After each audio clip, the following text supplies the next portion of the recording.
Back to my channel. So നമ്മുടെ ഇന്നത്തെ video എന്താണെന്ന് വെച്ചാൽ ഇന്ന് ഞാൻ വന്നിട്ടുള്ളത് നിങ്ങൾ തംബ്നെയിൽ കണ്ട പോലെ തന്നെ പ്രഗ്നൻസി റിവീൽ വീഡിയോ ആയിട്ടാണ് കേട്ടോ. പ്രഗ്നൻസി റിവീലിംഗ് എന്ന് പറയാൻ പറ്റില്ല, പക്ഷെ എന്നാലും ആ ഒരു സമയത്ത് എനിക്കുണ്ടായിട്ടുള്ള എക്സ്പീരിയൻസും പിന്നെ ഞാൻ കുറച്ച് ക്ലിപ്സ് ഒക്കെ എടുത്ത് വെച്ചിട്ടുണ്ട്. അപ്പം അതൊക്കെ ആഡ് ചെയ്തിട്ടുള്ളൊരു വീഡിയോ ആണ് കേട്ടോ ഇത്.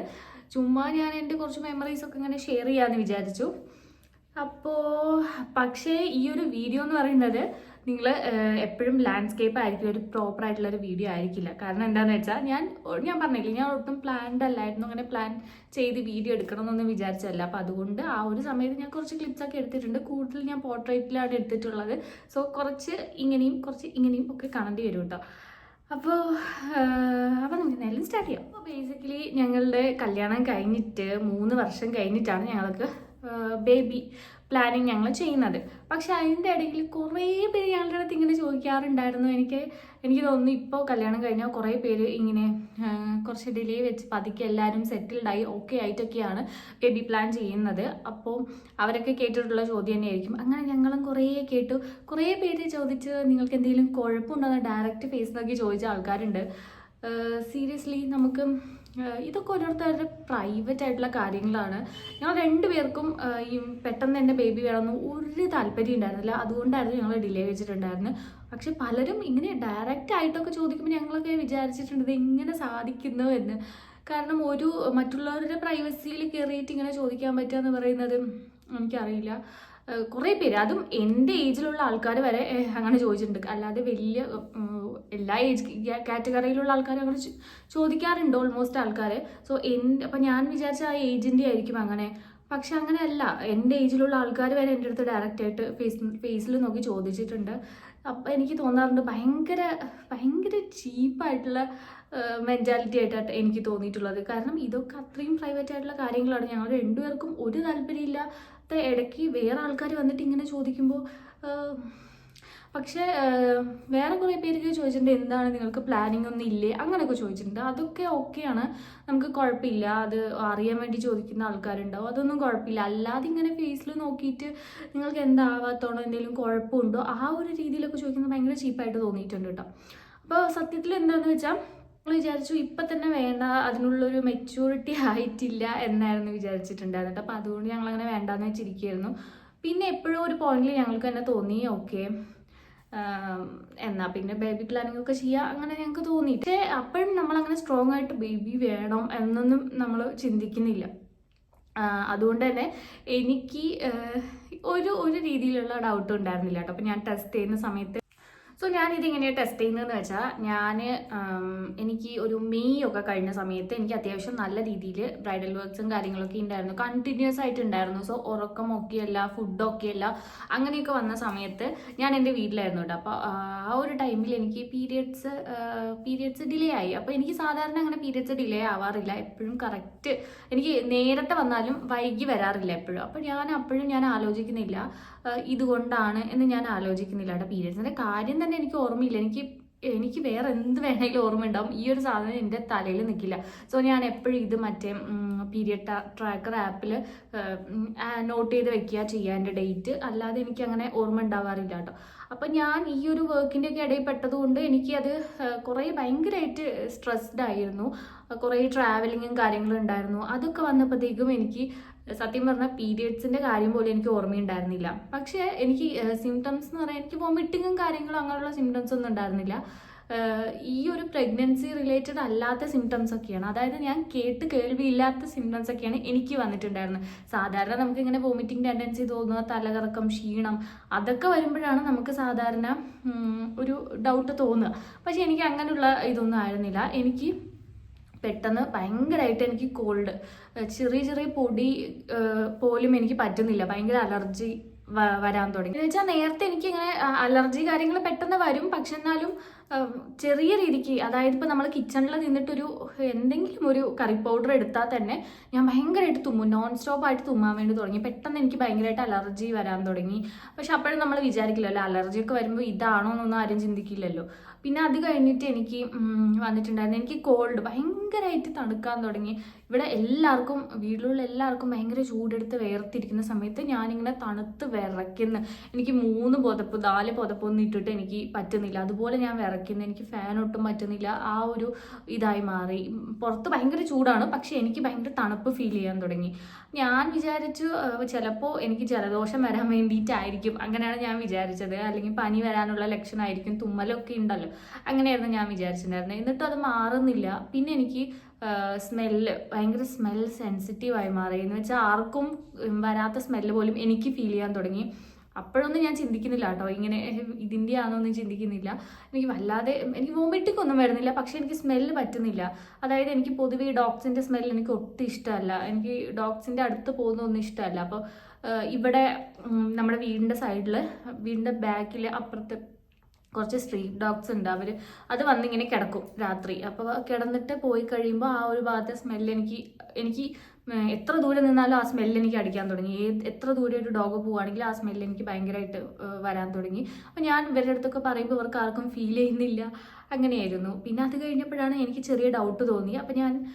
അപ്പോഴാണ് ഞാൻ വിചാരിച്ചത് ഓക്കെ, പീരിയഡ്സ് ആയിട്ടില്ലല്ലോ എന്ന് ഞാൻ വിചാരിച്ചത് കേട്ടോ. അപ്പം ഞാൻ ആപ്പ് എടുത്ത് നോക്കിയപ്പോഴാണ് മനസ്സിലായത് ഓൾമോസ്റ്റ് ഒരു 2 weeks ആയി സ്കിപ്പായിട്ട് എന്നുള്ളത്. അപ്പോഴാണ് ഞാൻ വിചാരിച്ചത് ഇനി ഇത് വേറെ എന്തെങ്കിലും സിംറ്റംസ് ആയിരിക്കുമോ എന്ന് വിചാരിച്ച്. എന്നിട്ട് ഞാൻ ChatGPT ഞാനൊന്ന് ചെക്ക് ചെയ്തായിരുന്നു. അപ്പോൾ ChatGPT ചെക്ക് ചെയ്തപ്പോൾ എൻ്റെ സിംറ്റംസ് ഒക്കെ പറഞ്ഞപ്പോൾ കറക്റ്റ് ഇങ്ങനെ പറഞ്ഞു, മേ ബി ഒരു ചാൻസ് ഉണ്ട് പ്രഗ്നൻസിക്ക് എന്ന് പറഞ്ഞിട്ടുണ്ടായിരുന്നു കേട്ടോ. അപ്പോൾ ഞാൻ അപ്പോഴും വിചാരിച്ച് ഈ കുറേ സ്ട്രെസ്സൊക്കെ ഉണ്ടായിരുന്നല്ലോ, അപ്പോൾ ഇങ്ങനെ കണ്ടിന്യൂസ് ഉറക്കമൊന്നും ഉണ്ടായിരുന്നില്ല, അപ്പോൾ അതിൻ്റെ ആയിരിക്കും പീരിയഡ്സ് ഡിലേ വന്നത്, എന്തായാലും നോക്കാം എന്ന് വിചാരിച്ചു.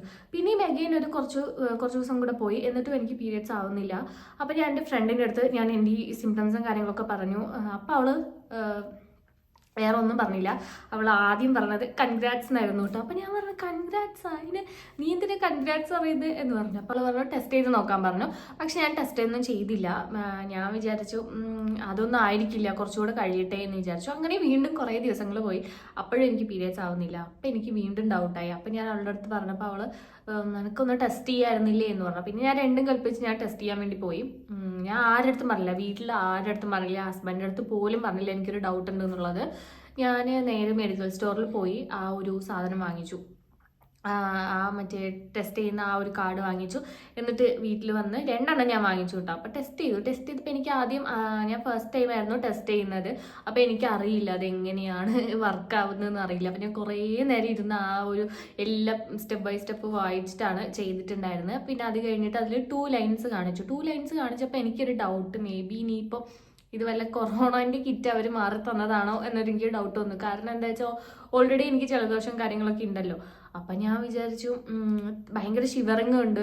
അപ്പം ഞാൻ വിചാരിച്ചു ചിലപ്പോൾ ഇനി കൊറോണൻ്റെ വല്ല സിംറ്റംസ് ആണോ, ഇനിയിപ്പോൾ അത് പോസിറ്റീവ് ആയതാണോ, അതവർ മാറി തന്നാണോ എന്നൊക്കെ വെച്ച് ഞാൻ ഒന്നുകൂടെ അതിൻ്റെ ഇത് നോക്കി. അത് നോക്കിയപ്പോഴാണ് മനസ്സിലായത് അല്ല, പ്രഗ്നൻസിൻ്റെ തന്നെയാണത്. അപ്പോൾ 2 ലൈൻ വന്നാൽ കൺഫേം തന്നെ അല്ലേ? അപ്പോഴും എനിക്ക് കൺഫ്യൂഷൻ ആയിരുന്നു. അങ്ങനെ ഞാൻ അവൾക്കാണ് ആദ്യം അയച്ചു കൊടുത്തത്. അപ്പോൾ അവൾ പറഞ്ഞു, അപ്പോൾ അവൾ വീണ്ടും പറഞ്ഞു എടി ഇത് കൺഫേമാ എന്ന് പറഞ്ഞു. അപ്പോൾ പിന്നെ എനിക്ക് എന്ത് ചെയ്യണമെന്നറിയില്ല, ഞാൻ ആകെപ്പാട് ഷോക്കായി. ഞാൻ ആ വീഡിയോ എന്തായാലും ആഡ് ചെയ്യാം കേട്ടോ. അപ്പോൾ അതിലുണ്ട് എനിക്കൊരു എക്സ്പ്രഷനും വരുന്നില്ലായിരുന്നു, എനിക്ക് എന്ത് ചെയ്യണമെന്ന് അറിയില്ല. എനിക്ക് എന്തൊക്കെയോ ഭയങ്കര പേടിയൊക്കെ, അയ്യോ ഇനി എങ്ങനെയായിരിക്കും എന്നൊക്കെ ആയിരുന്നു. പിന്നെ കുറച്ച് ടൈം എടുത്തു ഞാനൊന്ന് റിയാലിറ്റിക്ക് വരാൻ വേണ്ടിയിട്ട്. അത് കഴിഞ്ഞിട്ടാണ് ഓക്കെ എന്നുള്ളൊരു സംഭവത്തേക്ക് വന്നത് കേട്ടോ. കാരണം അപ്പം നമ്മളൊട്ടും എക്സ്പെക്റ്റ് ചെയ്യുന്നില്ലല്ലോ.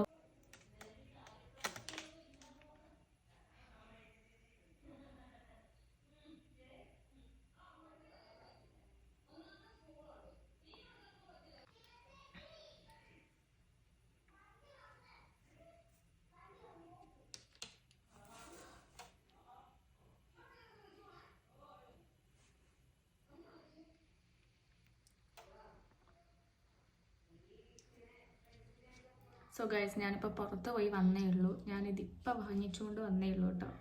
അപ്പോൾ ഫസ്റ്റ് വൺ നമുക്ക് 2 ലൈൻസ് ആണ് വന്നത്. 2 ലൈൻസ് പോസിറ്റീവ് ആണെന്നാണ് എൻ്റെ ഫ്രണ്ടിന് ഞാൻ അയച്ചു കൊടുത്തപ്പോൾ പറഞ്ഞത്. സോ നമുക്ക് ഒന്നുകൂടെ ടെസ്റ്റ് ചെയ്ത് നോക്കാം. കാരണം ഇൻ കേസ് കാർഡിൻ്റെ വല്ല കുഴപ്പമാണോ എന്ന് അറിയണമല്ലോ. അപ്പം നമുക്ക് എന്തായാലും ഒരു ഡബിൾ ചെക്ക് ചെയ്ത് നോക്കാം. ബ്ലാങ്ക് ആണ്, ബ്ലാങ്ക്.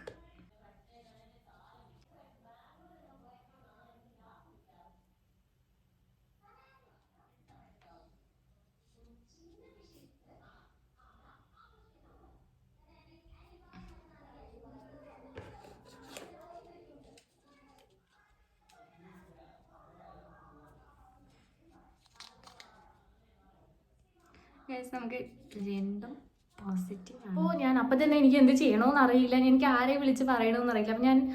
അപ്പം ഞാൻ അവനെ വിളിച്ച്, അതായത് എൻ്റെ ഹസ്ബൻഡിനെ വിളിച്ച് പറയാമെന്ന് വിചാരിച്ചു. പക്ഷേ എനിക്ക് തോന്നി ഇത് നേരിട്ട് പറയണം എന്നെനിക്ക് തോന്നിയിട്ടാണ്. കാരണം ഇങ്ങനൊരു കാര്യം ഫോണിൽ കൂടെ പറയുന്നതിനേക്കാളും നേരിട്ട് പറയുന്നതായിരിക്കും ബെറ്റർ എന്ന് എനിക്ക് തോന്നി. കാരണം ഒട്ടും എക്സ്പെക്ട് ചെയ്യാതിരിക്കുന്നൊരു കാര്യമാണ്. അപ്പോൾ പെട്ടെന്ന് കേൾക്കുമ്പോൾ ഉള്ള റിയാക്ഷൻ എനിക്ക് നേരിട്ട് തന്നെ ഫീൽ ചെയ്യണമെന്നുണ്ടായിരുന്നു. അപ്പോൾ ഞാൻ വിളിച്ചിട്ട് ഞാൻ പറഞ്ഞു, ഞാൻ അങ്ങോട്ടേക്ക് പോകാൻ വേണ്ടി ഓൾറെഡി ഞാൻ ട്രെയിനെല്ലാം ബുക്ക് ചെയ്തിരിക്കുകയായിരുന്നു ഒരു 5-6 ഡേയ്സ് കഴിഞ്ഞിട്ട്. അപ്പോഴാണ് ഞാൻ വിളിച്ചിട്ട് പെട്ടെന്ന് എന്നെ വിളിക്കാൻ വരുമോ എന്ന് ചോദിച്ചത്. അപ്പോൾ പറഞ്ഞു, നീയല്ലേ ട്രെയിൻ ബുക്ക് ചെയ്തത്, പിന്നെ എന്തിനാണ് ഞാൻ വരുന്നത് എന്ന് ചോദിച്ചു. അപ്പോൾ ഞാൻ ഇങ്ങനെ കുറേ എന്തൊക്കെയൊക്കെയോ കള്ളത്തരം പറഞ്ഞു, എനിക്ക് പ്ലീസ് വരണം, എനിക്ക് വയ്യ, അങ്ങനെ ഇങ്ങനെയൊക്കെ പറഞ്ഞപ്പോൾ നീ എന്തോ ഉഡായിപ്പ ഇങ്ങനെയൊക്കെ പറഞ്ഞു. ഞാൻ പറഞ്ഞപ്പോൾ തന്നെ പറഞ്ഞു എന്തോ ഉഡായിപ്പ് ഉണ്ടല്ലോ എന്ന്. പക്ഷേ കാര്യമൊന്നും ഞാൻ പറഞ്ഞില്ല, എന്താ കാര്യം എന്നൊന്നും. അപ്പോഴും ഞാനിങ്ങനെ പ്ലീസ് ഒന്ന് വരുമോ അങ്ങനെയൊക്കെ ചോദിച്ചിട്ടുണ്ടായിരുന്നു കേട്ടോ. കാര്യമൊന്നും പറഞ്ഞില്ല. പിന്നെ ഞാൻ പറഞ്ഞു, അവസാനത്തെ അടവ് ഞാൻ എടുത്തു, എനിക്ക് യൂണിവേഴ്സിറ്റി പോകണം. ഇവിടുന്ന് നല്ല ദൂരമാണ്, കോയമ്പത്തൂരാണ് യൂണിവേഴ്സിറ്റി. അപ്പം എനിക്ക് യൂണിവേഴ്സിറ്റി പോകണം, എനിക്ക് തന്നെ പോകാൻ എനിക്ക് വയ്യ, അതുകൊണ്ടാണ്. അപ്പോൾ ഒന്ന് വരും, അങ്ങനെയാണെങ്കിൽ നമുക്ക് യൂണിവേഴ്സിറ്റി പോയിട്ട് അവിടെ നിന്ന് അങ്ങനെ പോവാം എന്നൊക്കെ പറഞ്ഞ് അതായിരുന്നു ഞാൻ അവസാനം എടുത്ത അടവ്. അപ്പോൾ ഓക്കെ വരാമെന്ന് ഫൈനലി സമ്മതിച്ചു. പക്ഷെ ഒരു 1 വീക്ക് ടൈം കഴിഞ്ഞിട്ടേ വരുള്ളൂ എന്ന് പറഞ്ഞു. അപ്പം ഞാൻ വിചാരിച്ചു, ഇനി അത്രയും കാത്തിരിക്കണമല്ലോ എന്ന് വിചാരിച്ചു. പക്ഷെ അപ്പോഴും ഞാൻ പറഞ്ഞില്ല കേട്ടോ. പിന്നെ അത് കഴിഞ്ഞിട്ട് ഞാൻ നേരെ അവിടെ നിന്ന് പോയിട്ടുണ്ടായിരുന്നു അമ്മയുടെ ഷോപ്പിലേക്കാണ്. ആ ഒരു ടൈമിൽ തന്നെ വിത്തിൻ 1 hour ഈ ഒരു സംഭവങ്ങളെല്ലാം നടക്കുന്നത് കേട്ടോ. അപ്പം അത് കഴിഞ്ഞിട്ട് അമ്മ ഷോപ്പിലായിരുന്നു. അപ്പം ഞാൻ അമ്മയുടെ ഷോപ്പിൽ പോയി കഴിഞ്ഞ് നടന്നാണ് പോയത്. പോയി കഴിഞ്ഞിട്ട് ഞാൻ കാണിച്ചു കൊടുത്തു. അപ്പം അമ്മയുടെ റിയാക്ഷൻ ആയിരുന്നു ഭയങ്കര ഹാപ്പി ആയിരുന്നു. കാരണം ആരും ഒട്ടും എക്സ്പെക്ട് ചെയ്യുന്നു. കണ്ണടക്കി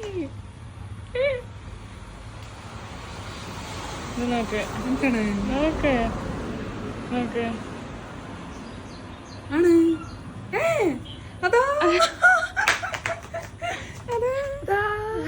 നിനക്കതുകൊണ്ട് ഡൗട്ടായിട്ട് നോക്കാൻ പറ്റില്ല.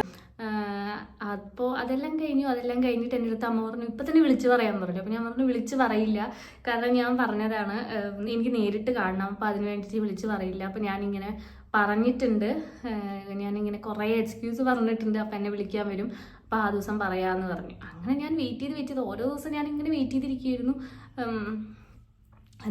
പെട്ടെന്ന് വന്നെങ്കിലെന്ന് പറഞ്ഞിട്ട്. പക്ഷേ വന്നില്ല. അങ്ങനെ ഒരു 1 വീക്കൊക്കെ വരെയൊക്കെ ഞാൻ പിടിച്ചു നിന്നു. അത് കഴിഞ്ഞ് വന്ന് കഴിഞ്ഞ് രാത്രിയാണ്, ഏകദേശം 1 മണിയൊക്കെ ആയിട്ട് ഇവിടെ എത്തിയപ്പോൾ. രാത്രി ആ ഒരു ടൈമിലാണ് ഞാൻ കാണിച്ചു കൊടുത്തപ്പോൾ ഭയങ്കര സന്തോഷമായി. ആദ്യം അത് നോക്കിയിട്ട് മനസ്സിലായില്ല, പിന്നെ അത് കഴിഞ്ഞിട്ട് ശരിക്കുള്ളതാണോ എന്ന് പറഞ്ഞ് ഭയങ്കര സന്തോഷമായി. ഇവിടെ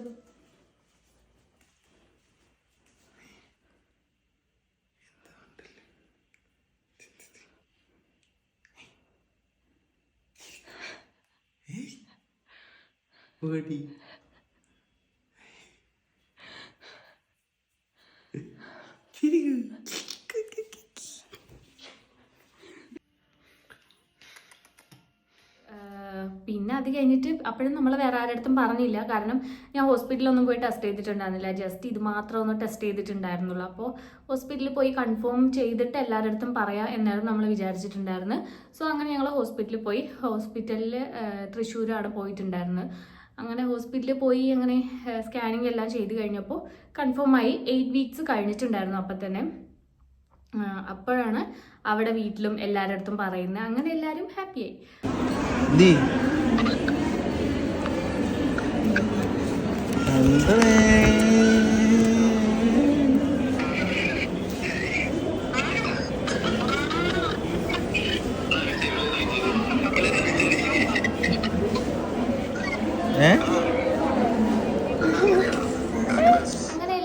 ഹാപ്പിയായി. അപ്പോൾ ഞാൻ പറഞ്ഞു വന്നത് ഇത്രയേ ഉള്ളൂ. അപ്പോൾ ഇതൊരു വലിയൊരു പ്രഗ്നൻസി റിവീലിംഗ് വീഡിയോ ഒന്നുമല്ല, എൻ്റെ ചെറിയ ഒരു മെമ്മറി പോലെ ഞാൻ ഷെയർ ചെയ്തതന്നേ ഉള്ളൂ കേട്ടോ.